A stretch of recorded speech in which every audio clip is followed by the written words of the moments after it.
Ako nga pala si Daniela Duca, may pangarap din sa buhay.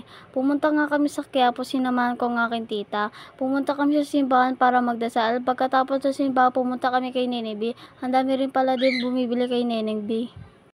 Pagkatapos namin pumunta kay Neneng B, ito na nga, sumakay na kami sa bus para umuwi na rin. Meron pala kami nakita puro banda pero tinabakan ng mga basuran pero sayang din. At ito na nga, pauwi na rin kami sa bahay. Eto nga, pauwi na rin kami kasi nga pagod na rin kami lahat ni tita and pinsan ko rin naman. Kinukuha na nga ni kuya yung ticket para masulat na. Bago rin pala kami umuwi ng tita ko, sinabi ko sa tita ko na magpo-photoshoot kami dalawa ng pinsan ko. Makikita nyo rin naman yung dito. Ayan pala yung photoshoot namin dyan. At bumaba na nga kami pero nasobra, nalagpas na rin naman. Sorry nga pala kung malikot din ang mga kamera ko. Ito nga, naglalakad na kami ng tita ko saka ng pinsan ko.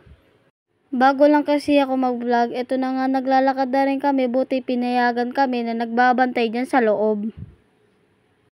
Ito na nga, nagpo-photoshoot na rin pala ako dito. Sige, wag kang gagalaw, steady ka lang dyan. Ha ha ha ha.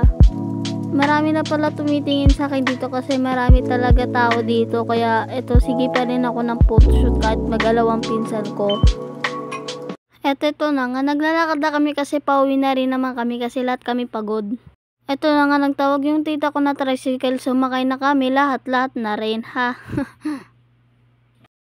Ito na nga, inaandar na ni kuya yung tricycle alangan kasi nga inaandar nga ni.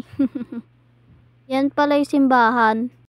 Nandito na pala kami sa 9 Street, 11 Avenue, Barangay 93. Yan, syempre. At sa wakas, dito na rin kami. Bumaba na kami ng pinsan ko at ng tita ko. Yan na nga, sige, lakad ka pa. At dito na pala pagtatapos ang video ko. Thank you for watching. Bye!